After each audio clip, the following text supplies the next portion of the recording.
She was holding yellow tulips. That was the detail she remembered most.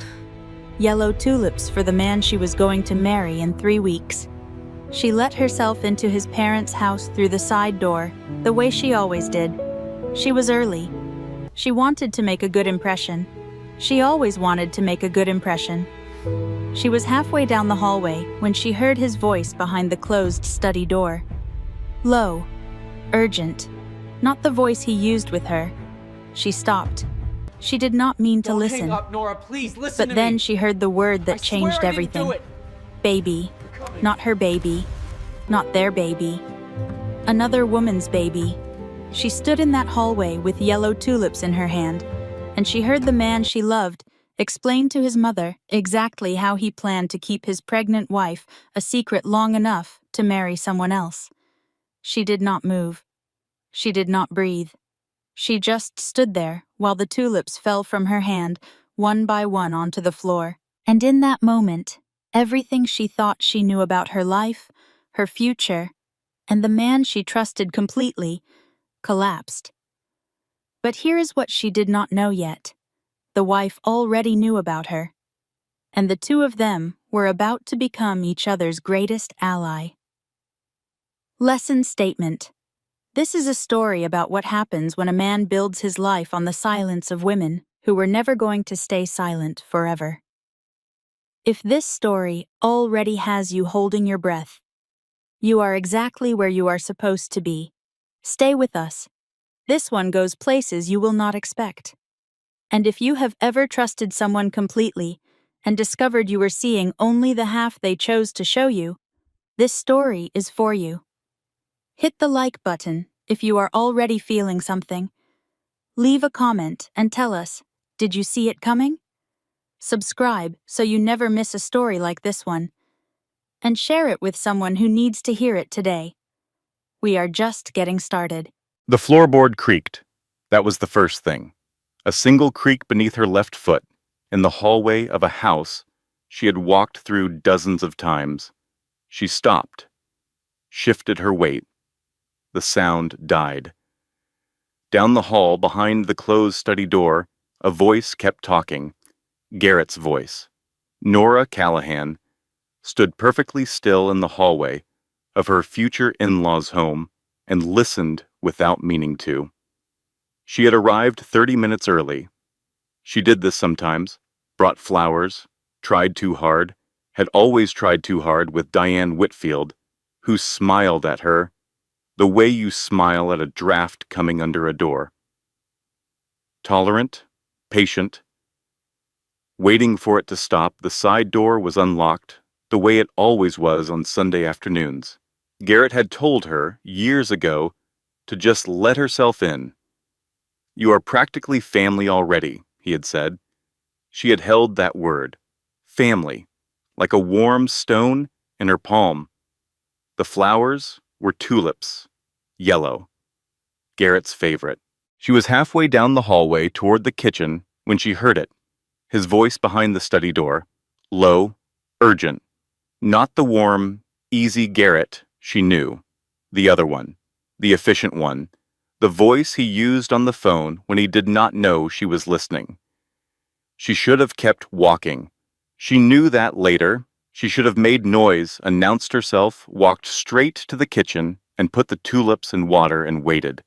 She did not keep walking. She stood in the hallway with yellow tulips in her hand, and she listened. She cannot know about the baby, Mom. Not yet. Not until after the ceremony. Once Nora and I are legally married, I can manage both situations. Claire has already agreed to stay quiet. The tulips went still in Nora's hand.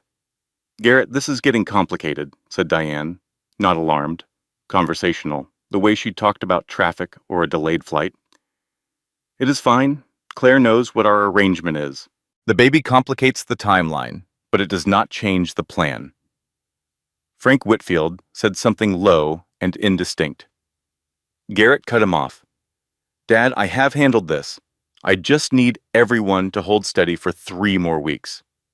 Diane again. She will be fine once the baby arrives. She just needs more time. Nora did not move. She stood in the hallway and replayed the sounds. Rearranged the words, looked for another meaning. There had to be another meaning. There was always another meaning when you loved someone. Claire, the baby, our arrangement. She checked her phone, locked it, unlocked it, locked it again, unlocked it, stared at the screen, locked it. She did not call anyone. The tulips fell from her hand one at a time. She did not notice until they were all on the floor. Yellow petals against the dark wood. She looked at them. She picked them up. Every single one. She gathered them carefully, the way you gather something precious, though she could not have explained why. Then she walked back down the hallway. Slowly, one foot in front of the other, past the family photos on the wall, past the side table with the ceramic bowl for keys. She let herself out the side door. She got into her car. She put the tulips on the passenger seat. She did not start the engine. She sat in the driveway of the Whitfield home for 22 minutes. She knew the exact number later because she checked the timestamps on her phone. 22 minutes of sitting with the engine off in the September afternoon light, while the tulips lay on the seat beside her, and the word arrangement moved through her mind like something with weight. Arrangement. Not affair, not mistake, not I fell in love, and I am sorry. Arrangement. That was a word for something planned, something agreed upon, something that had been in place for long enough to require management. She pulled out of the driveway without going back inside. She did not text Garrett to say she had come and gone. Halfway home, she stopped at a red light and looked at her left hand on the steering wheel. The engagement ring caught the afternoon sun. It was a beautiful ring. She had chosen the setting herself. She had thought he was being romantic, letting her pick. She had told everyone that story, how he had taken her to 3 different jewelers and said, "Whatever you love most, that is what we get." She had cried telling that story at her cousin's dinner table. She understood now what it meant for a man managing 2 households to let a woman choose her own ring. He could not afford to guess wrong on ring sizes. The light turned green. She drove home. Her apartment was quiet, the way apartments are quiet when you have been looking forward to leaving them. She was supposed to be at the Whitfield house right now. Sunday dinner, Diane's pot roast, Frank's careful efforts at conversation. She was supposed to be sitting at that table being practical and pleasant and grateful. She sat on the kitchen floor instead, not at the table, not on the couch, the floor, her back against the lower cabinets, her knees pulled up, the engagement ring catching the kitchen light with every small movement of her hand. She pressed her hand flat against the cold tile, felt the ring dig into her finger, left it there. Her phone buzzed. She looked at the screen. Garrett? She watched it ring. 1, 2, 3, 4, 5, 6, 7. Voicemail. He called again immediately. She watched that too. The 3rd call she sent to voicemail before it rang. She sat on the kitchen floor and she thought, I am 3 weeks from my wedding and my fiancé has a pregnant wife. She thought it in those exact words. She did not soften it or find gentler language for it. She thought it plainly and completely and let it sit in the room with her. The kitchen was very bright. She had always loved the kitchen light in this apartment. East-facing window, good light until noon. She had told Garrett that when she first showed him the place. He had said, "Yes, it is bright. We should keep that in mind for when you move in with me." They had never quite arranged that move. There was always a reason to wait a little longer, another reason she understood differently now. She looked at the ring. I was so proud of that ring, she thought. I showed everyone. I held my hand out at every dinner, every brunch, every work event. I was so proud. She pressed the ring harder into her finger. Then she reached down and slid it off. Not dramatically. No throwing it. No walking to the sink to wash her hands of it. She just slid it off her left hand, and set it on the kitchen tile beside her, and the two of them sat there, together, in the good light, the ring and Nora Callahan, and neither of them moved for a long time. At 9:10, she picked up her phone and called Becca. Becca Harmon answered on the second ring, groggy and slightly alarmed, because Nora did not call after 9 on Sundays. This was a known fact between them. "Nora, what's wrong?" Nora's voice was steady. She was surprised by how steady it was. "He is married," she said. "He has been married the whole time, and his wife is 7 months pregnant." 4 seconds of silence. Then Becca said, "I am putting on coffee. Come over right now." Becca's apartment smelled like old coffee, and the particular candle she burned when she was anxious. Something with cedar and something sweeter underneath. She wrapped Nora in a blanket the moment she walked through the door. It was August, and the night was warm, and the blanket was unnecessary, and Nora pulled it around herself anyway. They sat across from each other at Becca's small kitchen table, and Becca poured coffee she had not actually finished brewing, and said nothing for the first 3 minutes while Nora talked. This was why Nora had kept Becca Harmon in her life for 11 years. She knew when to be quiet. Nora said everything: the side door, the hallway, the voice behind the study door, the tulips on the floor, the 22 minutes in the driveway, the ring on the kitchen tile. She said all of it, the way you empty a bag you have been carrying quickly, without stopping to examine each item. When she finished, Becca set down her mug. "Honey," she said, "I have been biting my tongue for 3 years." Nora looked at her. "What does that mean?" "It means I had a feeling. Not about this. I never imagined this. But there was always something. The weekends, the way he would go quiet when his phone lit up, the way he never—" Becca paused. "Nora, he never introduced you to a single friend of his. Did you ever notice that? His college friends, his work colleagues. Not one?" Nora stared at the table. She had noticed. She had made excuses for it. He was private. He was an introvert. He preferred their world to be small and contained. She had liked that about him. She had called it intimacy. She had thought they were building something rare, a world of two, uncomplicated by the noise of other people. He was protecting his other life from his other life. "I thought it meant he valued what we had," Nora said. "I know you did," Becca said, quietly, without judgment. The refrigerator hummed. Outside, a car passed, with its music too loud, and then faded. Nora picked up her phone. She opened the browser. She typed the name she had heard through the door. Claire Whitfield, Facebook, LinkedIn, a community newsletter from a suburb called Garden View, 40 miles east. A woman with dark hair and a warm smile, photographed at a neighborhood fundraiser 2 years ago, standing beside a man whose hand rested at the small of her back. The man was turned slightly away from the camera, but the shoulder, the particular curve of it, the way it angled toward her, Nora knew that shoulder. She clicked through every photo on the page without speaking. Becca came around the table and stood behind her, and they looked together in silence. Claire Whitfield at a block party, at a Christmas market, at what appeared to be a housewarming. New house, new kitchen, granite counters still with the manufacturer stickers on. And there in the background, blurred but unmistakable, Garrett Whitfield carrying a box and looking entirely at home. He has a house, Nora thought.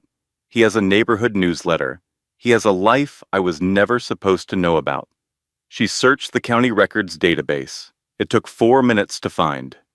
Garrett Allen Whitfield and Claire Marie Donovan. Married 4 years ago, 2 years before he met Nora.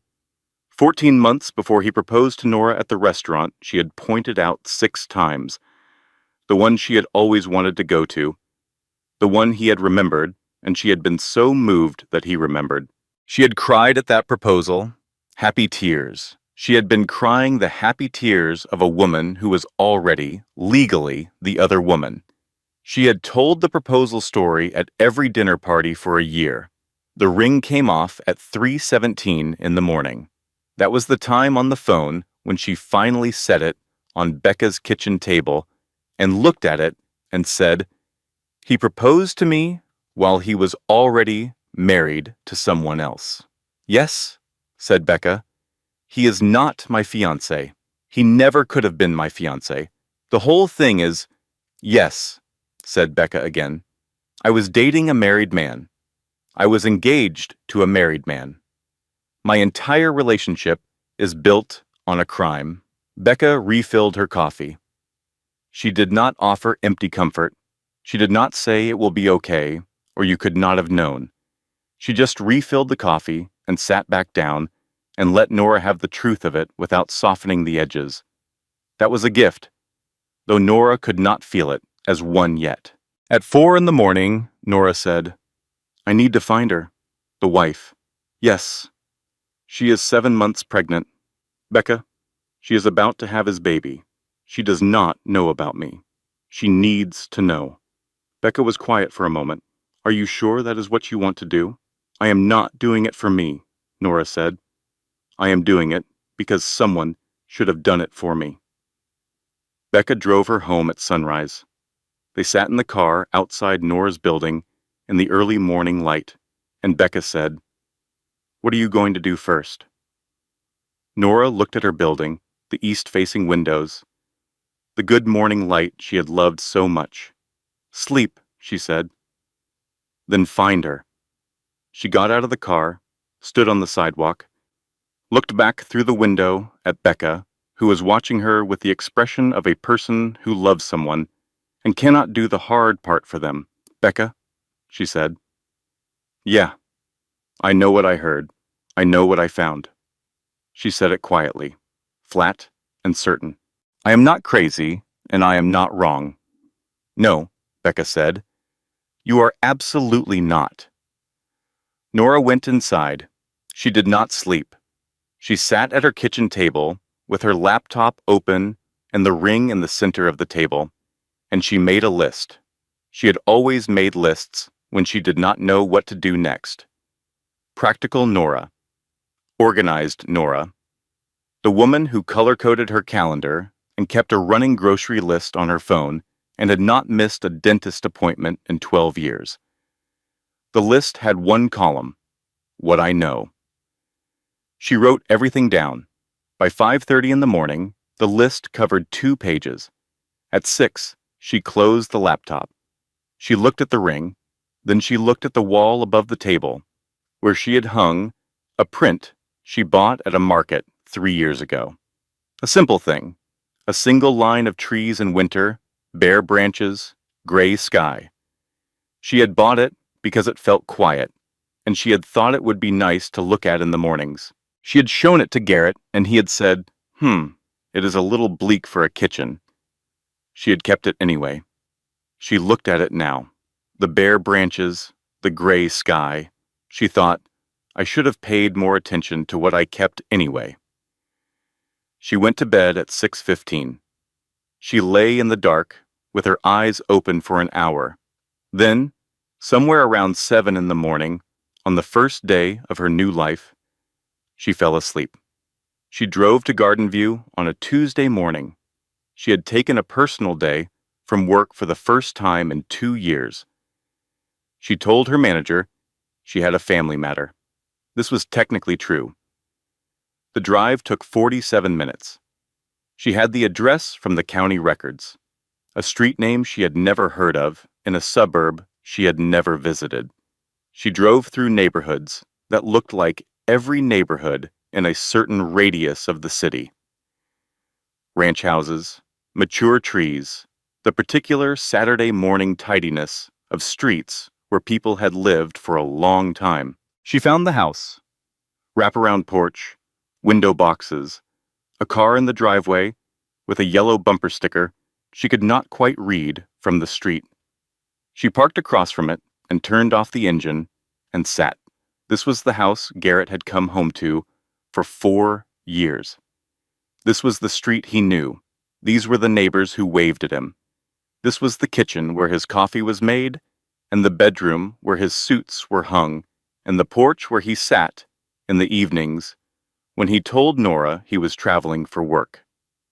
She looked at the window boxes. Someone had planted marigolds. They were very orange in the late summer light. She sat in the car for 40 minutes. At 41 minutes, she got out. She walked up the front path. The morning was warm and still. A bird was making a sound in the oak tree at the property line. She climbed the porch steps. She knocked. The woman who answered the door was not who she expected. She had been bracing herself for the Facebook photos. The warm smile, the dark hair freshly done. She had prepared herself, in some part of her mind she was not proud of, for someone to compare herself to. The woman who opened the door was 7 months pregnant, wrapped in a soft gray cardigan, her hair unwashed, her eyes swollen, in the way that had nothing to do with sleep and everything to do with weeks of sustained grief. She looked at Nora. "You are Nora," she said, not a question. Nora's prepared speech dissolved entirely. You know my name. I found your name in his email 3 weeks ago." Claire stepped back from the door, not an invitation, a collapse. She simply could not hold herself upright and manage the door at the same time. "I have been waiting for you to come." This was the moment the story changed. Nora had come to deliver information. She had come as the messenger, the one who knew, the one extending mercy to a woman who did not yet have the full picture. She walked into Claire Whitfield's house and understood within 60 seconds that Claire Whitfield had been doing the same research she had for 3 weeks longer. The kitchen table told the story. Bank statements, hotel receipts, a printed email thread with certain lines highlighted in yellow, a second phone in a clear plastic bag, a spreadsheet that had clearly been built by someone who worked with numbers for a living and brought that precision to the business of being betrayed. Claire had a folder. It was sitting open on the table between them when they sat down across from each other for the first time. 2 women destroyed by the same man on the same gray Tuesday morning in a kitchen with orange marigolds in the window boxes. "How long have you been collecting this?" Nora said. 3 weeks, said Claire. "Since I found your name, I needed to understand the scope of it before I did anything." Claire worked in finance. Nora learned this later, but she could have guessed it from the folder alone. Everything was time-stamped, cross-referenced, color-coded. The deception laid out with the same methodical precision you would use to document a financial discrepancy. The contents of the folder revealed something Nora had not known and Claire had only recently confirmed. Garrett had been diverting money from their joint investment account for nearly 2 years. Claire's contributions to that account were equal to his. The diverted funds had paid for 3 specific things that Nora recognized immediately: her engagement ring, the anniversary trip to Portugal they had taken the previous spring, half the deposit on Garrett's apartment, the one Nora had believed was entirely his. She had been bought with another woman's money. She had gone to Portugal with another woman's savings. He had proposed to her with another woman's ring. Nora sat with this information for a long moment. She looked at the table, at her own hands on the table. She was not wearing the ring. She had not worn it since the night she slid it off on her kitchen floor. She had left it in a small dish by her front door, the way you leave keys when you are not sure you will need them. She excused herself to use the bathroom. She stood at Claire's sink and ran cold water over her wrists, the way she had since she was a teenager, when she needed to come back to herself. She looked in the mirror, her own face, familiar and strange. The face of a woman who had just learned the full dimensions of what had been done to her. He did not choose her over me, Nora thought. He chose himself over both of us. We were never in competition. We were both just resources. She dried her hands on a white towel with a small embroidered flower at the corner. She looked at the embroidered flower for a moment. Someone had made that. Someone had chosen it. Claire, probably, or a gift from a family member. A small domestic object, full of care. She walked back out to the kitchen. Driving home from Garden View an hour later, the memories came. They did not come gently. The business trips, always 4 days, always with an explanation she had never questioned, because the explanations were always reasonable, and she had always been a reasonable woman. The way he never stayed at her apartment past Sunday. She had understood this as a quirk. His own space, his own rhythms. She had respected it. She had been careful not to crowd him. He was protecting his other life from his other life. The one time she had dropped by his apartment unannounced. He had met her at the door, not buzzed her up. Said there was a gas smell. They needed to take a walk. She had accepted this. She had thought nothing of it. There was no gas smell. The weekend his phone died, and he did not reach out for 48 hours. She had spent a Sunday afternoon on her couch, telling herself not to be the kind of woman who panicked over 2 days of silence. She had called herself irrational for feeling unsettled. She had practiced being calm. He had been counting on her practicing being calm. She pulled over on a side street 2 miles from her apartment. She sat with the engine running and the air conditioning on, and she let the memories move through her one at a time. She did not try to stop them or hurry them. She let each one arrive, revise itself in the new light, and pass. The signs were all there, she thought. I saw them. I filed them under something else. I was so careful to be understanding, so careful not to be demanding. He built his system on a reasonable woman. She drove past her old neighborhood without planning to, the one she grew up in, 2 streets over from her mother's house. She turned without deciding to and parked outside the small white house where she had lived until she was 18. Sylvia Callahan was in the garden, the way she always was on Tuesday mornings. She looked up when Nora got out of the car, and something in her face changed immediately. Mothers know. Come inside, Sylvia said. She did not ask what was wrong. She did not say you looked terrible, or are you all right. She said come inside, and she put the gardening gloves on the porch railing and held the door open. Nora sat at the kitchen table, where she had eaten breakfast for 16 years and done homework, and cried and laughed and argued and grown up. Sylvia made tea without being asked, set a cup in front of her daughter, sat across from her and waited. Nora told her everything. Sylvia listened without interrupting. Her face moved through things quietly. When Nora finished, she was silent for a long time. Through the window, a neighbor's children were shrieking happily over something in the yard. Ordinary Tuesday. The world moving as though nothing had happened. Your grandmother, Sylvia said finally, would have said that God protects fools and babies. I feel like a fool, Nora said. I know. You are confusing being deceived with being stupid. They are not the same thing. Sylvia reached across the table and covered Nora's hand. Being deceived requires a deceiver. The fault is his, not yours. I should have seen it. He was careful. Men like that are always careful. Sylvia's voice was even. The question is not what you should have seen. The question is what comes next.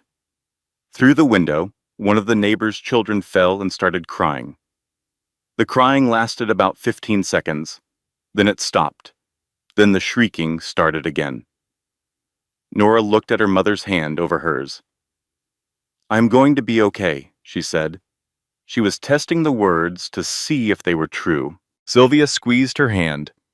"You are going to be better than okay. It will take time. But yes." The folder changed everything. Nora went back to Claire's house on Thursday. She brought Becca, who brought coffee, in a carrier, and the particular focused energy of a woman who has decided to be useful. Claire had cleaned since Tuesday. The house was ordered in the way a house gets ordered when someone needs to control something. Trish Odom was there when they arrived. Claire's older sister, 44 years old, compact and calm, with steady eyes and the quiet authority of a woman who had survived her own version of a hard year.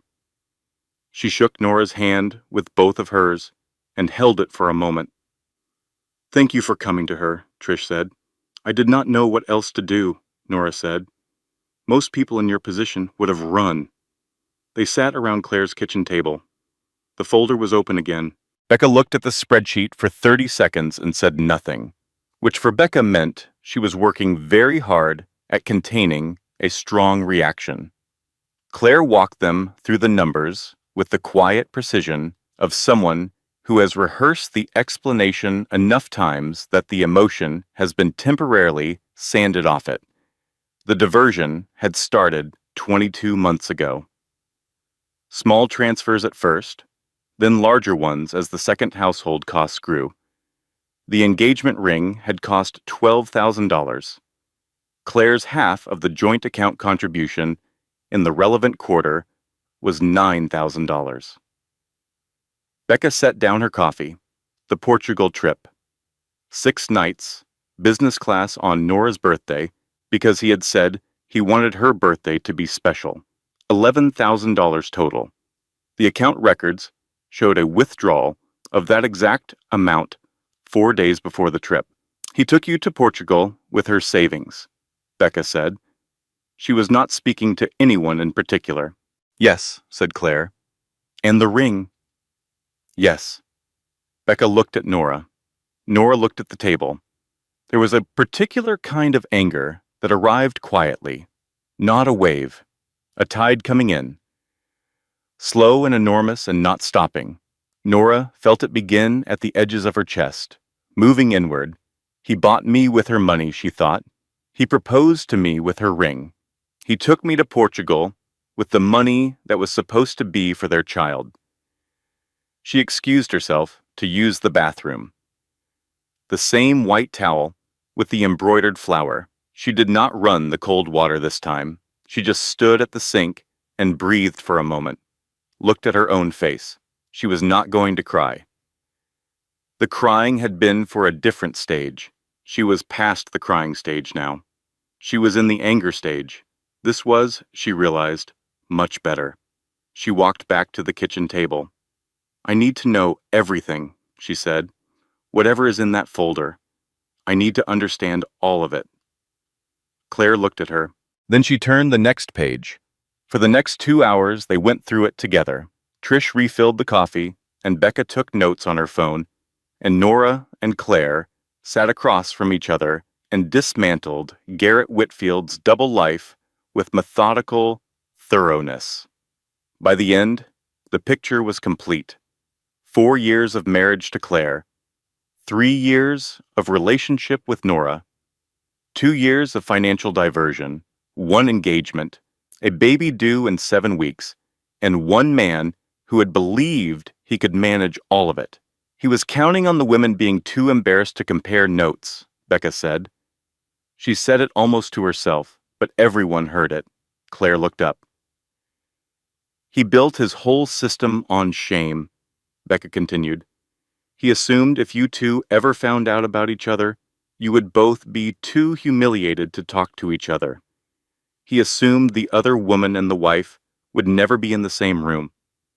The kitchen was very quiet. Nora looked at Claire. Claire looked at Nora. He had been wrong about that. At 3:47 in the afternoon, Nora's phone rang. A number she did not recognize. She let it go to voicemail. 30 seconds later, Becca's phone rang. Unknown number. Becca answered it because she answered everything. Is Nora Callahan with you?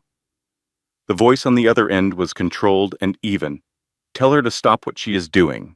Tell her she does not understand the full picture. Becca held the phone out flat and pressed speaker. Diane Whitfield's voice filled the kitchen. Nora is a sweet girl, Diane said. But she has no idea what she would be walking into, or out of. Claire, I am sorry, but this has gone far enough. Claire set down her coffee cup very carefully. Far enough for whom? Diane. A pause.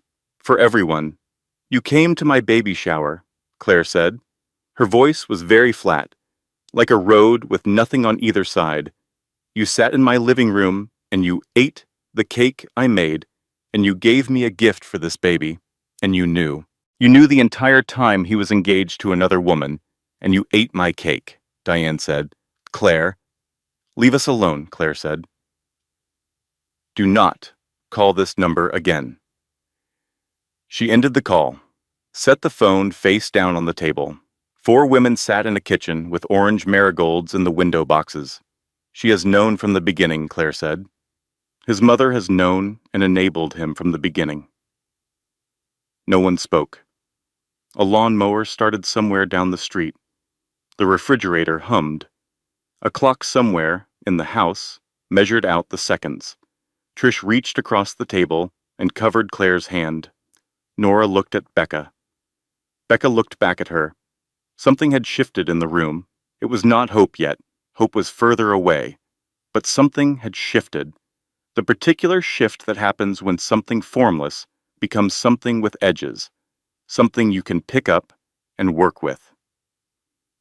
All right, Nora said. Her voice had changed. She could hear it herself. The qualifier was gone from it. The wondering and the softening. It was just a statement. A direction. We do this properly. We do this with lawyers and documentation, and we do not make a single move without a paper trail. She looked at Claire. Can you make copies of everything in that folder today? I already have copies, Claire said. In 3 places. Nora almost smiled. Of course you do. Douglas Mercer's office was on the 14th floor of a building downtown with a view of the river and the particular silence of rooms where decisions had weight. He listened to Nora for 30 minutes without interruption. He had a yellow legal pad in front of him, and he made notes on it in a small, precise hand, and he did not react visibly to anything she said, which she found steadying. When she finished, he looked at his notes for a moment. Then he looked at her. There are several issues here, he said, and they interact with each other in ways that require careful sequencing. Tell me. Garrett Whitfield has committed bigamy. In this state, that is a criminal matter, as well as a civil one. Your engagement is legally void because he was never free to become engaged to you. Claire's marriage is the valid one. The financial diversion she has documented may constitute fraud, potentially wire fraud, given the electronic transfers. Nora sat with this. Criminal. She had been thinking in the language of heartbreak, betrayal. Wasted time, lost years. She had not been thinking in the language of felonies.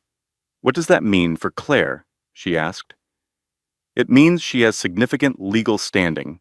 The marriage is valid. The financial misconduct occurred within the marriage.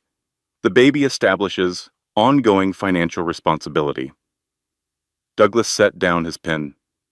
It also means that both of you have leverage, and how you choose to use that leverage will determine what the outcome looks like.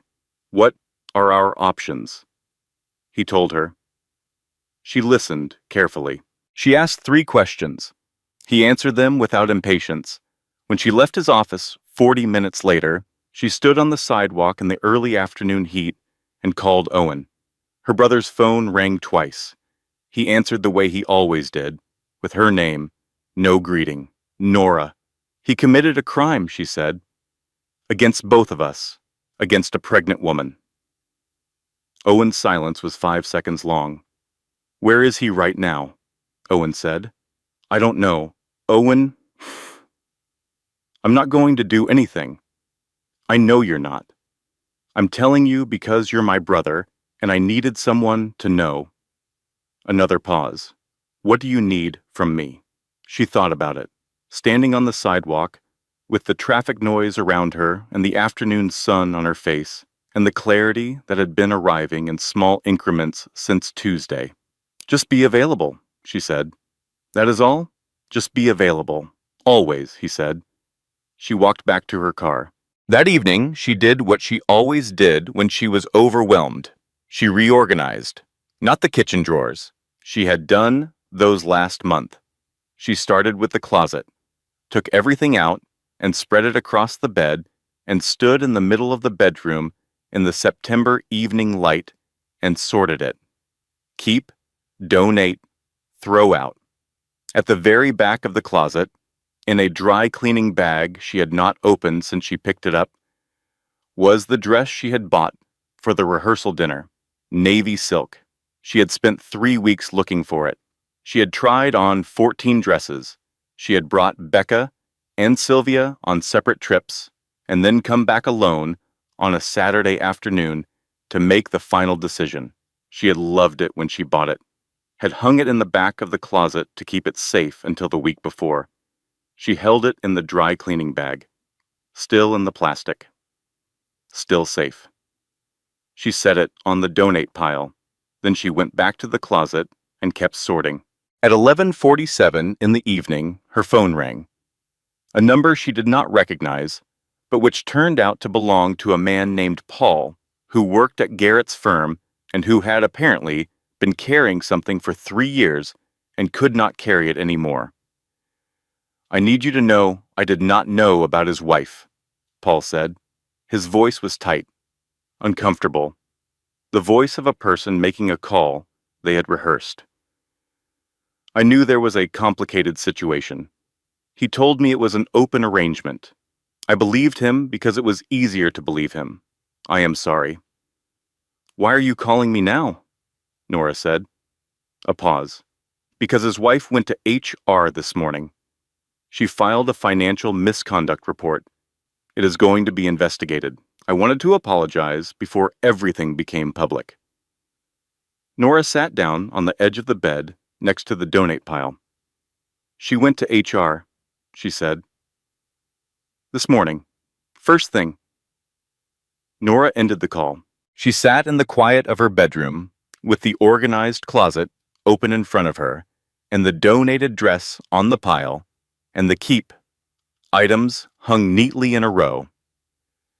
She thought, Claire is not waiting. She is moving. Right now, on the same day, she is already moving. Something shifted in her chest. Something that was not quite hope, but lived next door to it. I am not alone in this, she thought.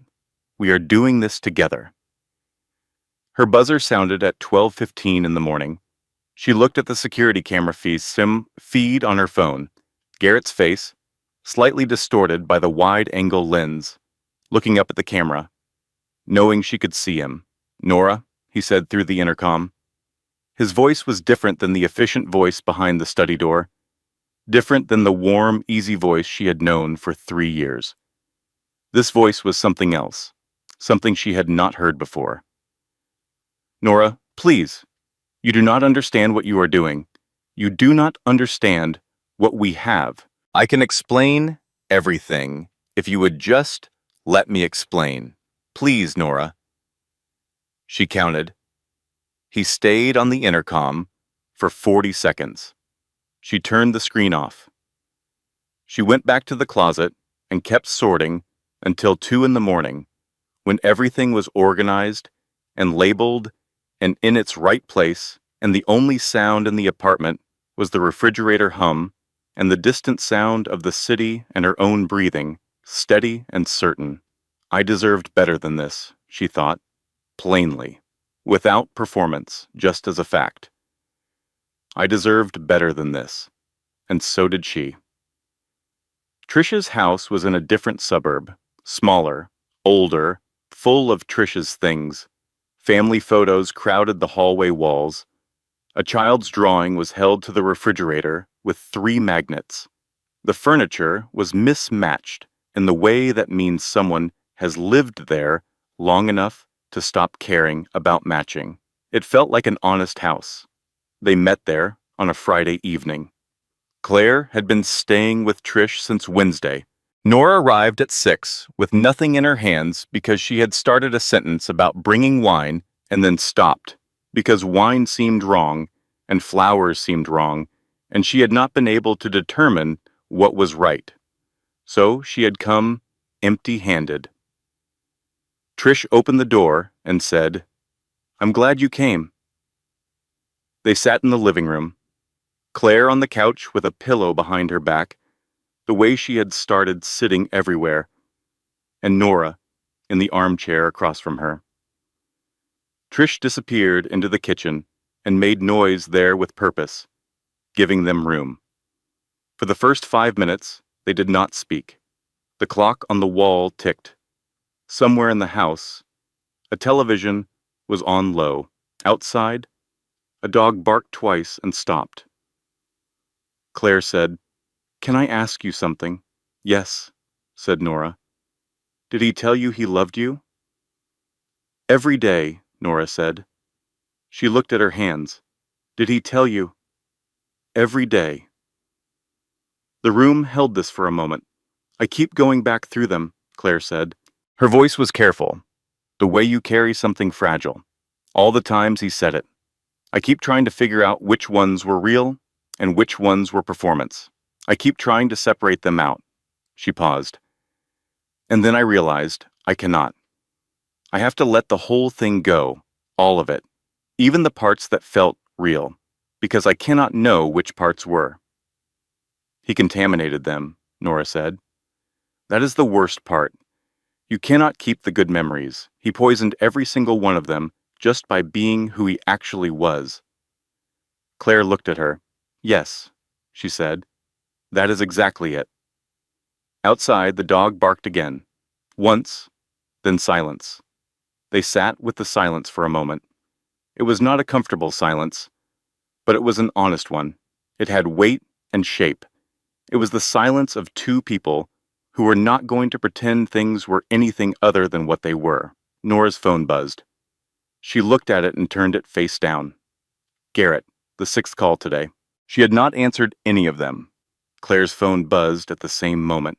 She glanced at it, blocked the number, then turned the phone face down. They looked at each other. For a moment, something almost like recognition passed between them. The same gesture, the same hands, the same man's name lighting up their screens at the same moment. "How long?" Nora said. "Before it stops feeling like this?" Claire shook her head slowly. "I don't know. I keep thinking I'm getting somewhere, and then I smell something, or hear a song, and it's like—" She stopped. Her hand went to her stomach, the automatic gesture. "Like falling," Nora said. "Like falling," Claire agreed. They were quiet again. At 7:10, Claire excused herself to the bathroom. She did not come back for 12 minutes. Trish went after her at 8 minutes, slipping out of the kitchen without a word. Nora sat in the living room and listened to the muffled sound of a woman falling apart on the other side of a wall. She did not get up. She did not go to the door. She just sat with the sound of it, because sometimes the right thing to do with another person's grief is simply not look away from it. When Claire came back, her eyes were red. She sat differently, smaller. The composure she had been holding was still there, but thinner now. "I'm sorry," Claire said. "Don't," said Nora. "I've been trying to hold it together." "Claire, do not apologize. Not in this room. Not to me." Claire looked at her. Nora said, "I sat in a bathtub with my clothes on for 2 hours the night I found out. I ran the water until it turned cold, and I just sat there with my jeans soaked and the water going cold, and I could not make myself get out." Claire stared at her. Then something moved through her face. Not a smile. something softer and more complicated than a smile. I ate an entire sleeve of crackers in my car in a grocery store parking lot, Claire said. I cried so hard I couldn't see the steering wheel. I called him 17 times and hung up before it rang. I ironed every single piece of my maternity clothing at 2 in the morning. Every piece. Even the ones I don't like. Something opened in the room. Not laughter, not exactly, but in the same neighborhood as laughter. A recognition. A release. I reorganized my closet, Nora said. I alphabetized the spice rack, Claire said. I don't even cook. They looked at each other, and then, in the living room of Trish's honest house, in the middle of the hardest week of both their lives, Nora Callahan and Claire Whitfield laughed. It lasted about 10 seconds. It was not pure. It had grief inside it, and anger inside it, and exhaustion inside it. But it was real. It was completely real. It was the first real thing that had happened in days. 2 days later, the news broke at Garrett's firm. The HR investigation, which Claire had initiated with the financial misconduct report, had moved faster than expected. By Wednesday afternoon, the story was circulating in the industry. Garrett Whitfield, Senior Director, under investigation for financial misconduct. A journalist found Nora through LinkedIn. She forwarded the message directly to Douglas without reading past the first sentence. His professional life was cracking open. She thought, driving home from Trish's house, he was always managing Claire and managing me and managing his parents and managing the calendar and managing the story. Always managing. He forgot the one thing you cannot manage. 2 women who have stopped being ashamed. She said it aloud, in the car, to no one. To the highway and the evening light. I deserved better than this. So did she. We both deserved better than this. She said it again, louder. The words did not fix anything, but they were true. And true things, she was discovering, had a particular kind of weight. The good kind, the load-bearing kind. Garrett did not go quietly. He went to Owen first, which was his first tactical error. He appeared at Owen's apartment on a Thursday evening with a prepared speech and the expression of a man who had convinced himself that the right words in the right order could still fix this. Owen opened the door, listened to him for 90 seconds, said, "Call your lawyer," closed the door. He texted Nora immediately. "He's scared." Good. Garrett went to Sylvia's house next, which was his second tactical error and worse than the first. Sylvia opened the front door and listened to him for 60 seconds with the particular patient expression she reserved for things that required patience, and then she said, "Garrett, I am 61 years old, and I have been watching men like you charm women like my daughter for my entire adult life. Get off my porch before I call the police." She closed the door and called Nora and said, "He was here. He is desperate. Stay the course." His third move was Diane. Diane Whitfield arrived at Trish's house on a Friday morning without calling ahead.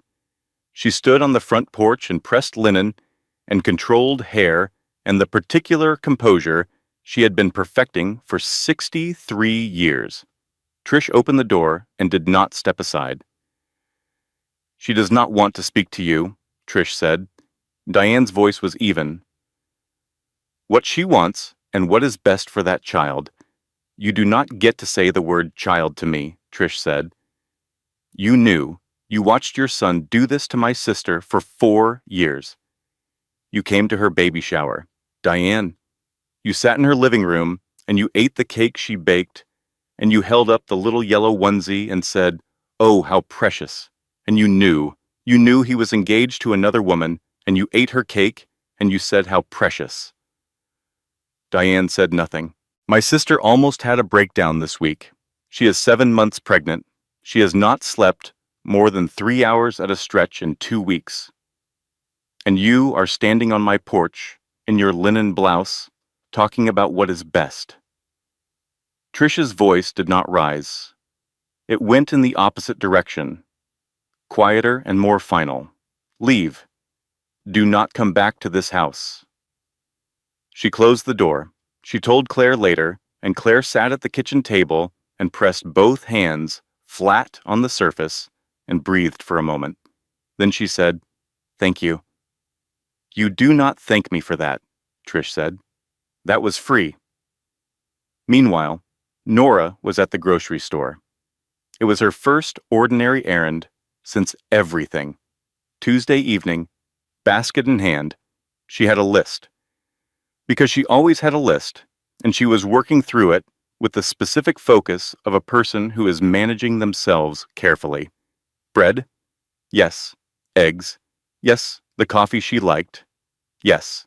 She turned into the cereal aisle. She was not thinking about anything in particular.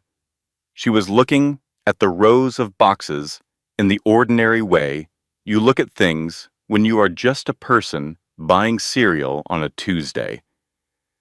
And then she saw it. His brand. His specific flavor. The one he had been precise about since she had known him. She had always bought 2 boxes, a primary and a backup, because she had loved him and she had wanted his mornings to be good. She stood in front of the box and she stopped. The basket hung from her hand. The fluorescent lights buzzed above her. Somewhere further in the store, someone's cart had a squeaky wheel. She stood there for 4 minutes. She knew because she checked her phone afterward. She did not buy the cereal. She did not move. She just stood in front of the box and felt something move through her that was not anger and was not grief exactly. Something older and quieter than either of those things. Something like the first real understanding of loss. Not the sharp, fresh loss of betrayal, which has energy in it. The slower loss of ordinary things. The cereal, the backup box, the Tuesday mornings. A stock worker appeared beside her, young, slightly alarmed. "Ma'am, are you okay?" "I'm fine," Nora said. "I'm absolutely fine." She abandoned her basket, walked out of the store without her groceries, got into her car in the parking garage, sat in the dark with the engine off. She did not cry. She sat in the dark and breathed and listened to the sound of her own breathing and let the moment be what it was. Not a performance, not a milestone, just a moment in a parking garage on a Tuesday where she understood something true. This is going to take a long time to be over, she thought, even after it is finished legally, even after the paperwork is done and the money is returned and his name is on a document that says what he did. It is going to take a long time in the ordinary world.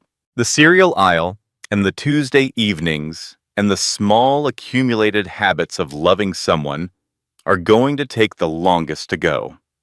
This was not despair. It felt important to know that. It was not despair. It was accuracy. And accuracy, she had decided, was the only thing she trusted now.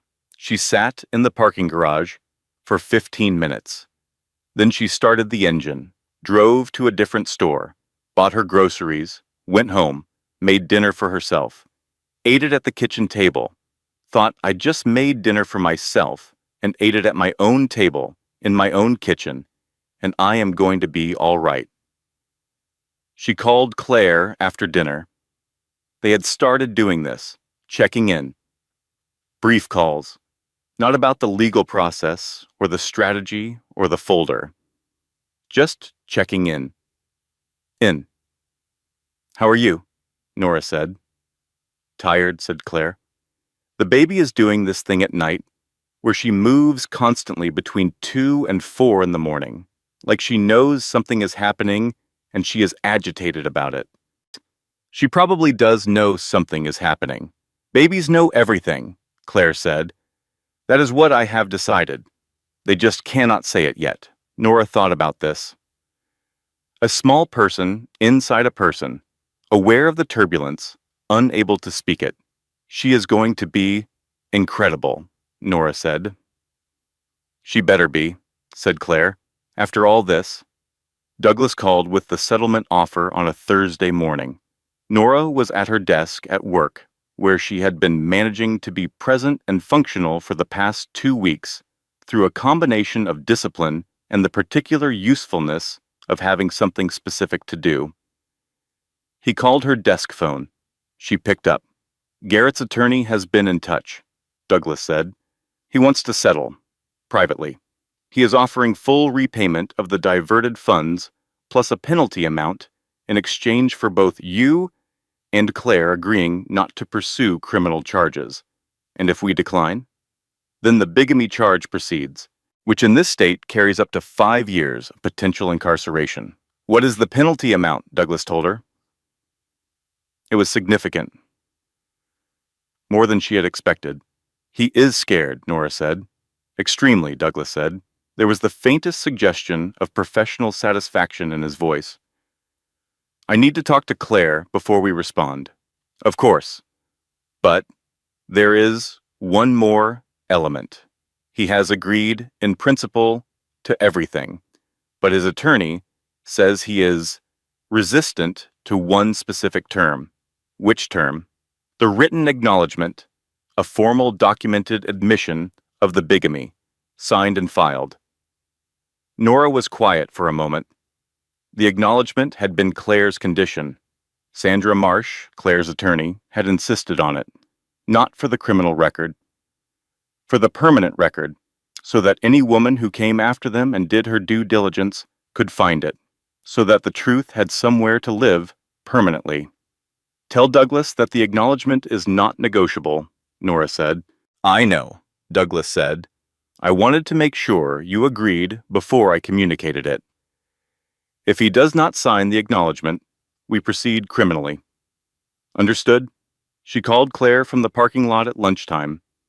He wants to settle, Nora said. Everything, including financial.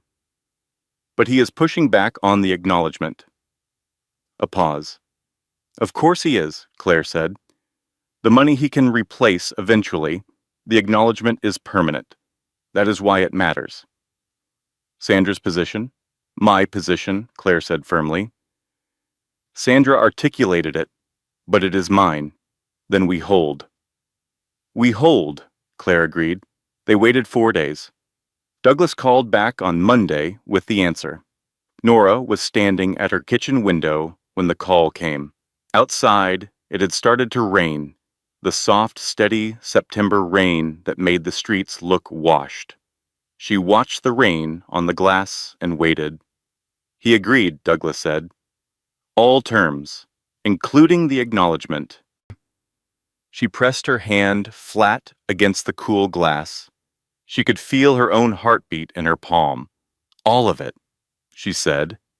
Not a question. All of it. The financial repayment, the penalty, legal costs for both parties, and the signed acknowledgement to be filed with the county recorder's office. The rain moved in slow lines down the window.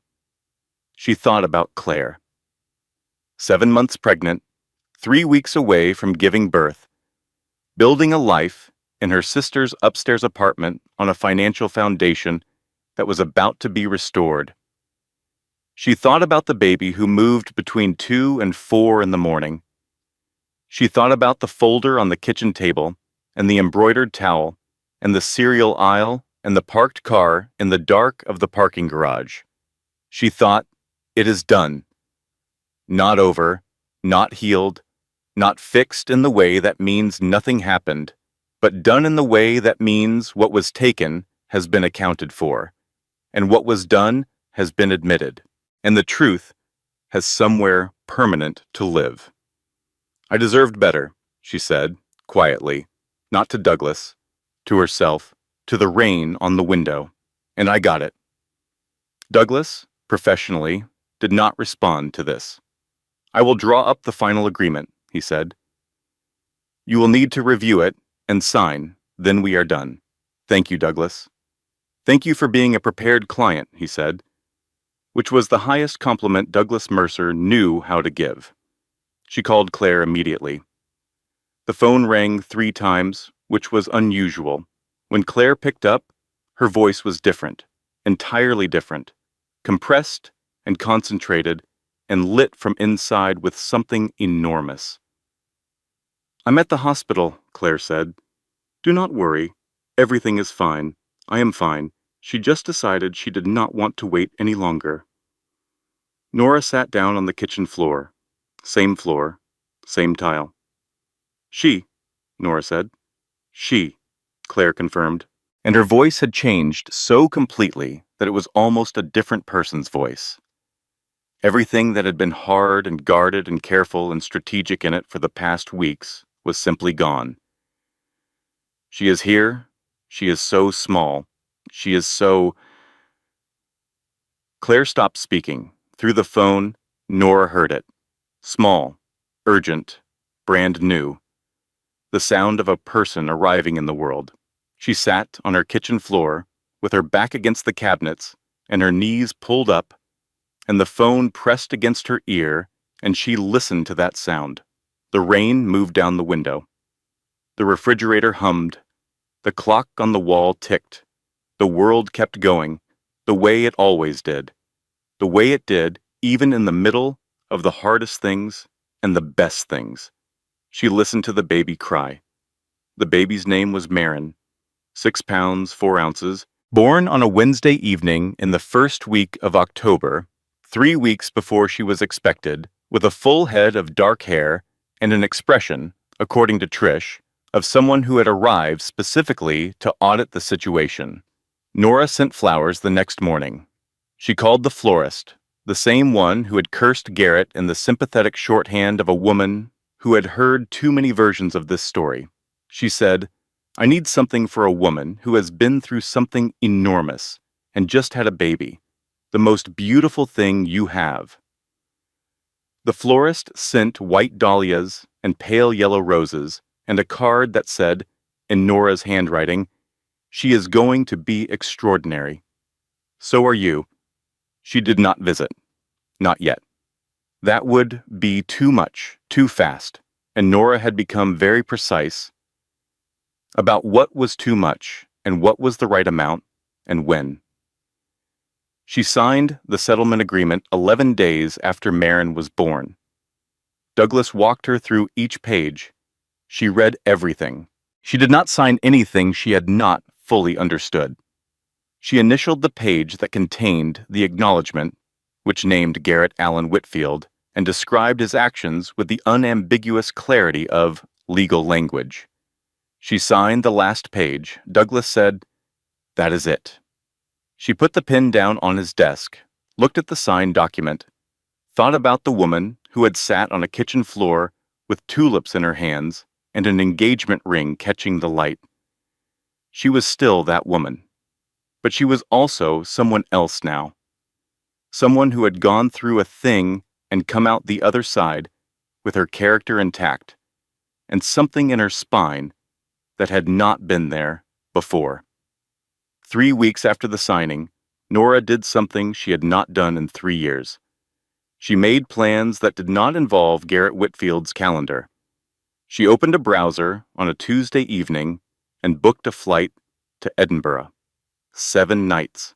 A small hotel she had seen mentioned in an article 2 years ago and marked in her bookmarks and never acted on because there was always something else happening, always a reason to wait. Scotland. Cold and gray and full of stone and history, and not one single memory of him. She told Becca on Thursday. "You're going alone?" Becca said. "I was going to," Nora said. "I thought it would be good for me to do something alone." "That is a beautiful idea," Becca said. "Very independent, very brave." A pause. "I booked a seat on the same flight. You didn't." "I did, about 30 seconds after you told me you were going. Your row was full, so I'm 2 rows back." Nora laughed. "The full kind. The kind that came from deep in the chest without effort." "Becca," she said. "Yes." "Thank you. For all of it. You would have done the same," Becca said. "You have done the same, actually, multiple times. Not the Edinburgh part. No, Becca admitted. The Edinburgh part was new. I got excited. On her last day at work, before the trip, she was walking down the hallway between the copy room and her office when a colleague stopped her. A woman she knew only slightly, married, always looked slightly overwhelmed in a manageable way. The woman grabbed her arm. I heard what happened to you, she said. I just want to say, I don't know how you did it. You handled the whole thing with so much grace. I don't think I could have. Nora stopped. She thought about the bathtub with her clothes on, the cereal aisle, the parking garage in the dark, the kitchen floor twice. You probably could, she said. You would be surprised what you are capable of when you have to be. The woman looked at her for a moment. Something moved through her eyes, then she squeezed Nora's arm and walked on. Nora stood in the hallway for a moment. She thought, I actually believe that. I am not saying it to be reassuring or diplomatic. I believe it because I have watched it happen. She walked back to her office. She had 4 things on her to-do list before the trip. She completed all 4 of them by 3 in the afternoon. She packed that evening, efficiently, 1 bag. She did not overthink it.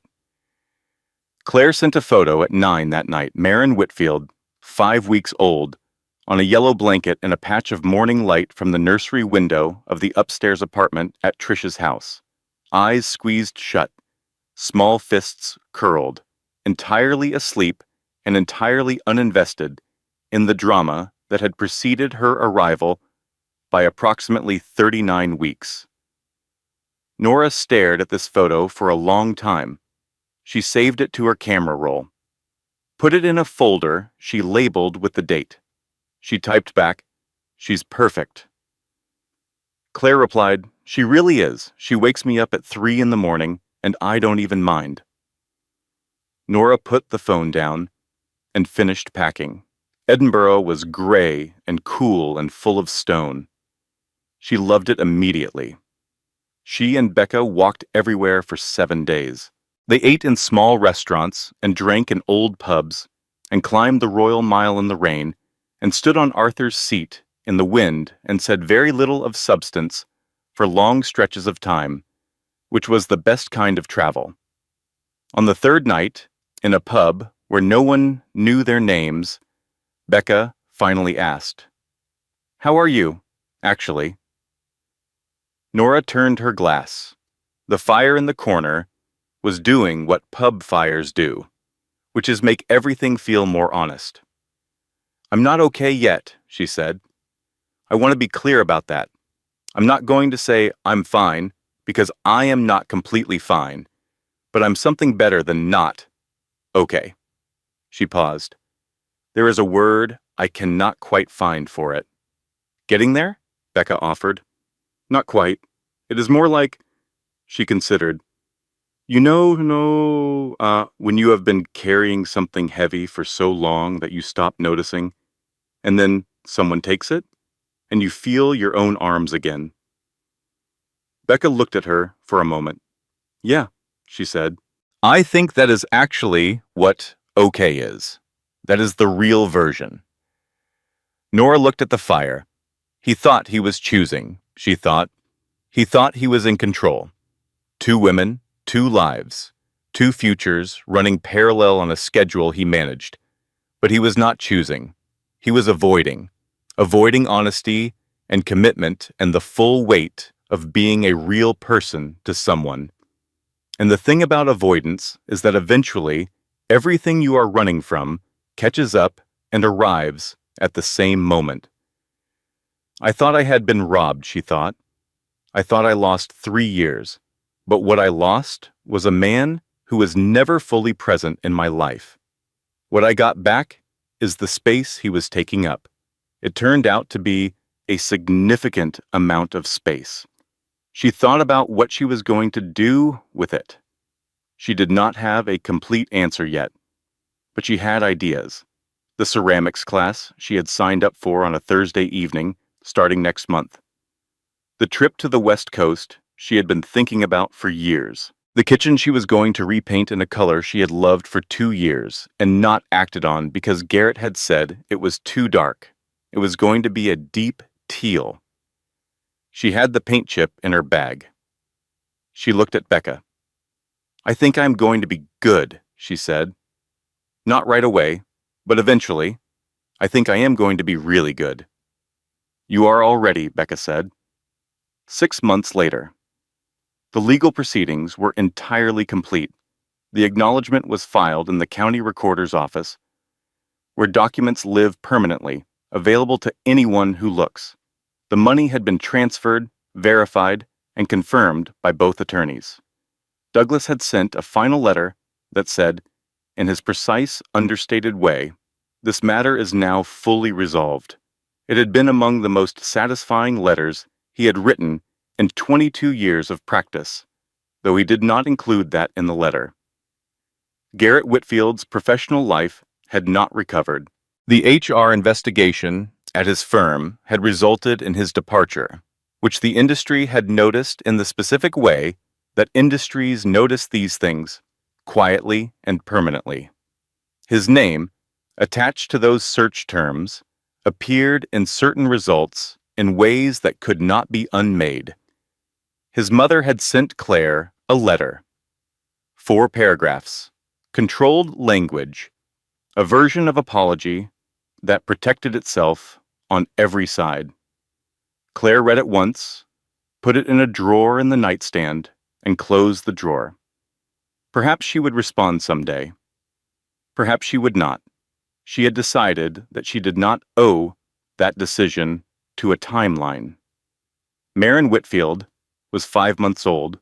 She had opinions, about light specifically. She liked the morning light from the east-facing window in the nursery, and would indicate her preference for this light with a small sound that Trish described as a very tiny editorial comment. She had opinions about being held, particularly about being held facing outward versus inward, and would make her preference clear immediately.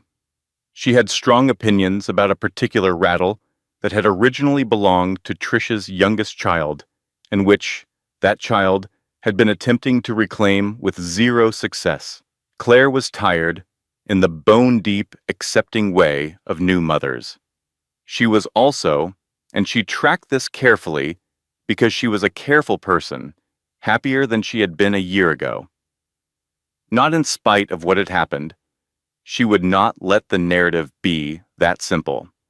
More accurately, on the other side of it, through the middle of it, out the other side, into something that was entirely her own.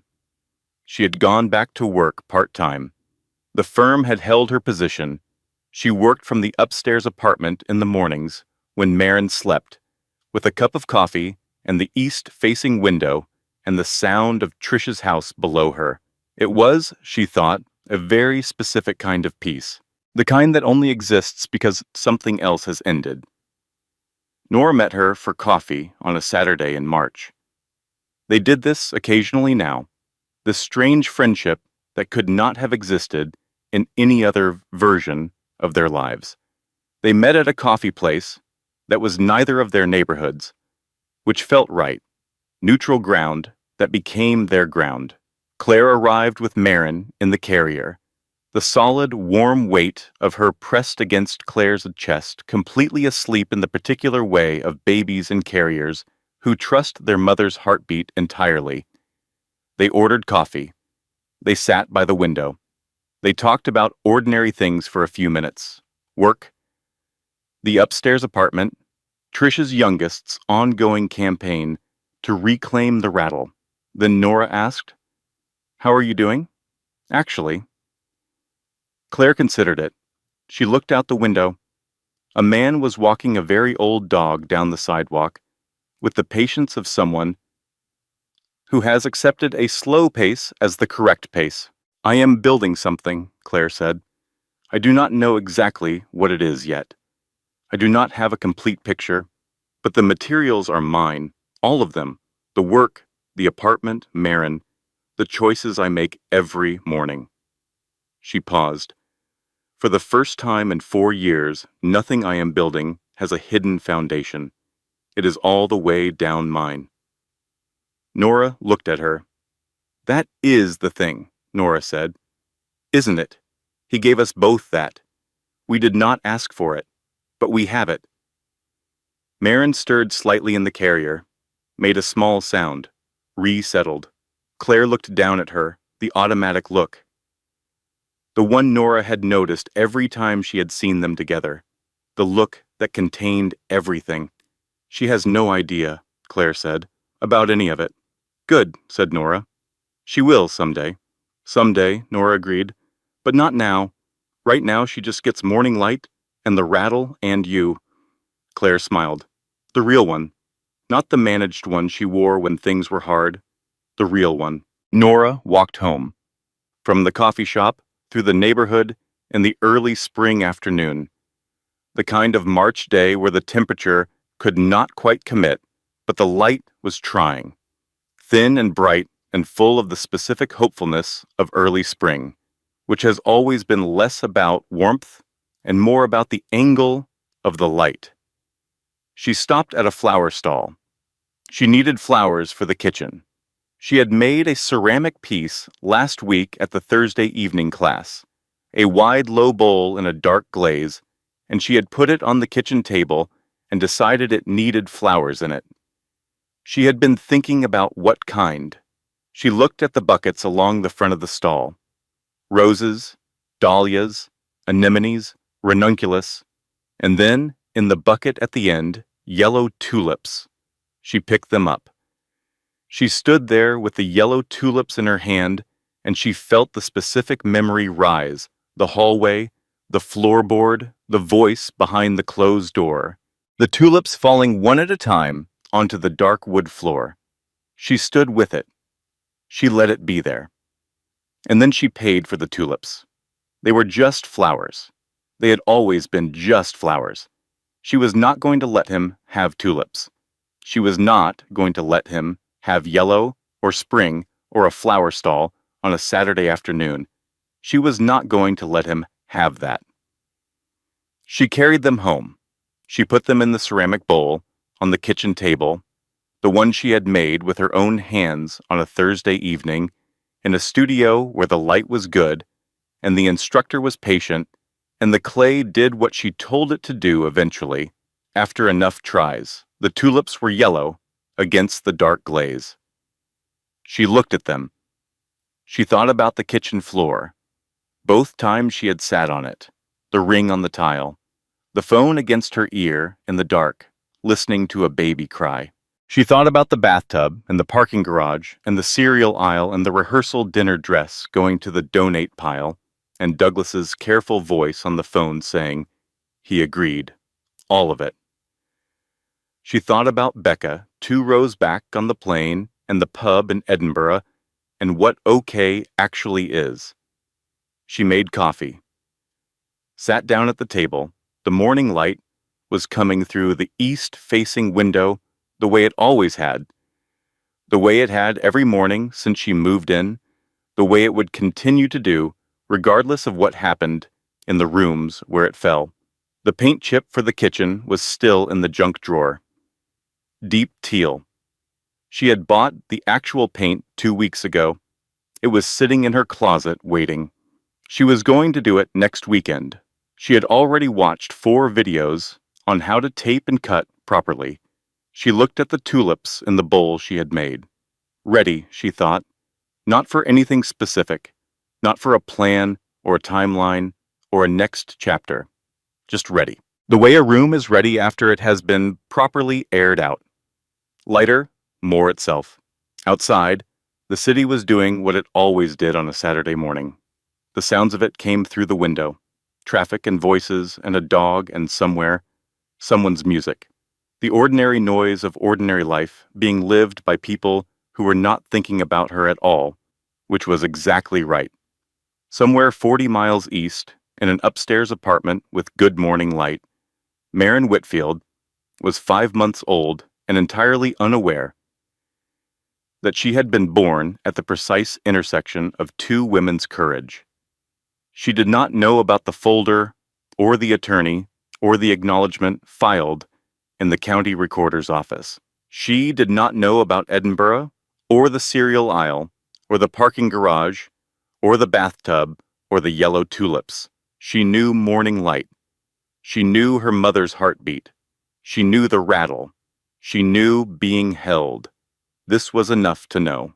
For now. Somewhere in the city, Garrett Whitfield was making his next calculations.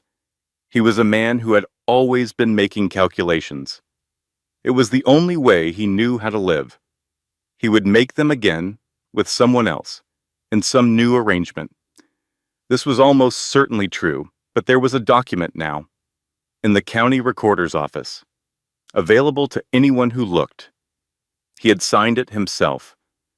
And somewhere on a Thursday evening, Nora Callahan had her hands in clay, at a table in a studio with good light, making something she did not have a name for yet.